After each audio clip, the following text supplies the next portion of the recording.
What's good, credit people of the channel?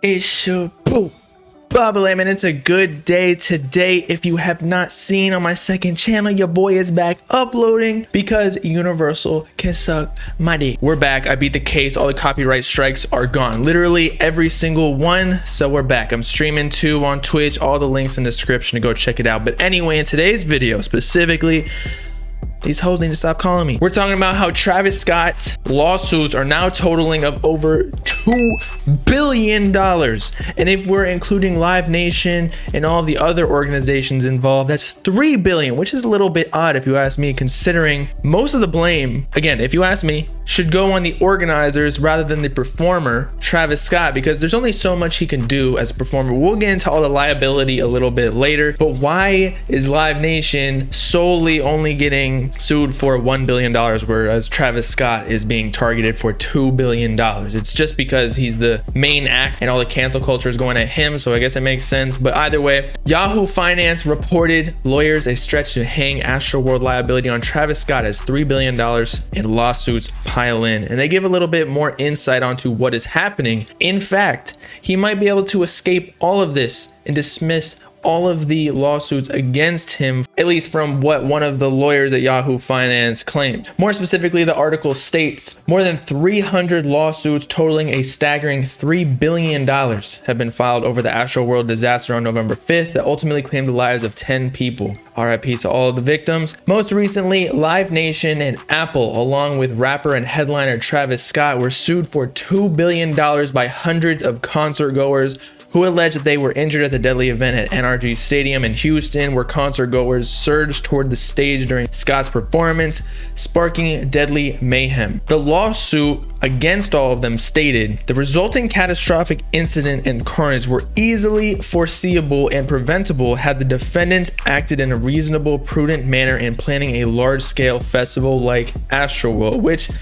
I agree with. Live Nation should have had the protocols and guidelines for the staff, potentially more staff, actually likely more staff, to handle a 50,000 plus person attendance. Yet still, legal experts have doubts about whether the artist himself, Travis Scott, will be held financially liable for the fatalities. So he might not need Kylie Jenner to step in and get her purse and credit cards to pay off this $2 billion lawsuit. They continued, I think it'd be a stretch to put this on Travis Scott. These are attorneys, not just fans, okay? So for all of the people in cancel culture, the woke mob who are attacking Travis Scott, claiming that the only people who are defending Travis Scott are super fans, no.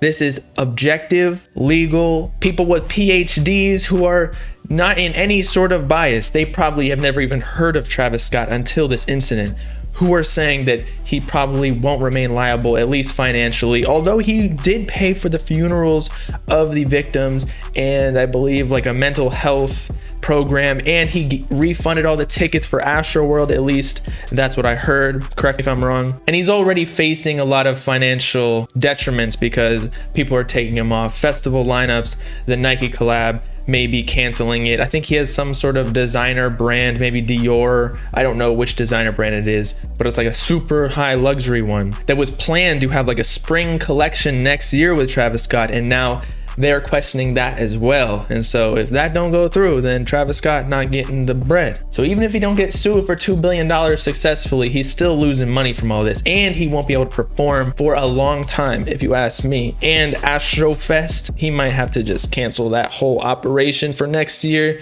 for the whole decade. But as we've discussed a lot of times throughout the past updates of Travis Scott and all the lawsuits, according to the complaints, like the person who's suing Travis Scott or the legal team in charge, Scott's past actions and social media posts glorify violence and other dangerous behaviors, whereas Drake was well aware of the damage Scott has caused at the shows in the past. So that's where they're trying to sue Drake as well for being a guest performer for like literally 2 songs. 10 minutes or so being at Astrofest, and they're trying to utilize Travis Scott's arrest in 2015 after encouraging fans to storm the stage at Lollapalooza, where he was actually sentenced to 1 year of court supervision before being arrested again in 2017 on suspicion of starting a riot while performing in Arkansas. So using all of his past glorification of violence and dangerous behaviors as evidence in this legal dispute, they're trying to say that Drake should have assumed that that was going to go down and that he shouldn't have performed if he didn't want to get sued. But at the same time, all of this evidence will likely be thrown out by the judge because it doesn't necessarily directly relate to this exact Astrofest tragedy. In fact, a team of attorneys said to Yahoo Finance, hypothetically, an artist can be potentially liable, but that does not seem to be the case with Scott. He would have had to incite the violence through some sort of direct action. Under this criteria, Scott's reputation, lyrics, past behavior, and legal troubles are not enough to hold up in court. As I mentioned before, you can be a very violent person in an area there was a fight, but not have thrown a punch. Using that as an analogy to the fact that that person who was at a fight but didn't throw a punch cannot be sued or arrested for participating in the fight because he wasn't in it. The law requires him to engage in specific conduct that incited the incidents. What did he do at Astroworld that night? That's the question the courts will be asking. And later continued, he'll likely be dismissed from the case, barring no damning allegations coming to light. In fact, the financial burden will most likely fall on the security company and event promoters like Live Nation and Score More. But expect more finger pointing ahead. It's not uncommon for all the defendants to start suing each other for identity and contribution if they're found liable, which I feel like Travis Scott might even involve himself in, not just being sued by Live Nation or the security company for indirectly glorifying the violence or inciting riots because he had a tweet in May when Astrofest tickets went up telling fans to sneak in, but also for Travis Scott to sue these companies for defamation or something of that stature, considering due to Live Nation and the security company and staff not handling the situation while he was performing, now his career has taken a huge financial detriment, as we discussed earlier, in that he may not be being sued successfully for $2 billion.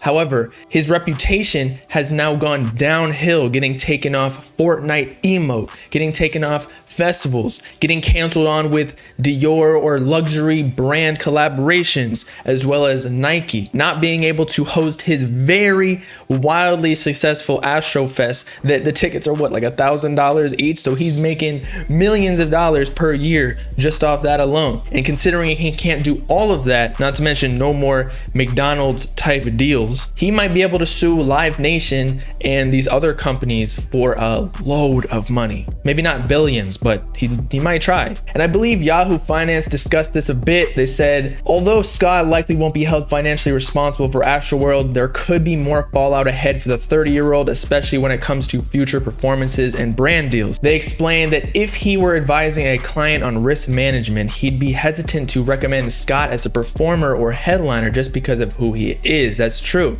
At this point, even if, 5 years down the line, Coachella wants to sign Travis Scott to be one of the performers, just the mere fact that Travis Scott's been canceled and it's definitely polarizing. Some fans might try to cancel Coachella just for the association with Travis Scott. Not to mention the higher risk that there's going to be riots or trampling while he's performing, just like there was at Astrofest. It would increase the insurance policy most definitely. Alternatively, if Scott were to perform, the attorney said there'd likely be a reallocation of risk, adding that any additional security detail or special insurance would have to come out of the rapper's pocket. So the insurance policy that Coachella would have to take if they signed Travis Scott on to be a performer, he'd have to pay whatever extra sauce was on top because they gave him an opportunity to perform. And lastly, already major brands associated with Scott have begun to distance themselves from the controversy,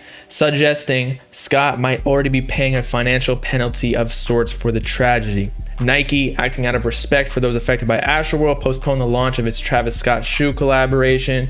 Separately, luxury goods company Dior. Okay, so I was right about that, which was set to release in spring summer 2022 Travis Scott menswear collection early next year, is now reportedly evaluating the situation, while Epic Games quietly removed a Travis Scott emote that was available to purchase on gaming app Fortnite. So all in all, Travis Scott might not be as fucked as we originally thought, in that he's not going to be going down for billions of dollars. Live Nation will likely be fully responsible, at least according to Yahoo Finance and the attorneys. But, you know, with billions of dollars on the line, these lawyers might hire other specialists to be able to somehow find a loophole or way in to actually sue Travis Scott. But Travis Scott has definitely already taken a toll financially, even though he's already got a ton of money saved. But still, once you get that rich, money's like a video game. You just got to keep going up and up. It doesn't matter if you're already rich. So if I was Travis Scott's lawyers, not that I have a law degree and this is not legal advice, but if I were him,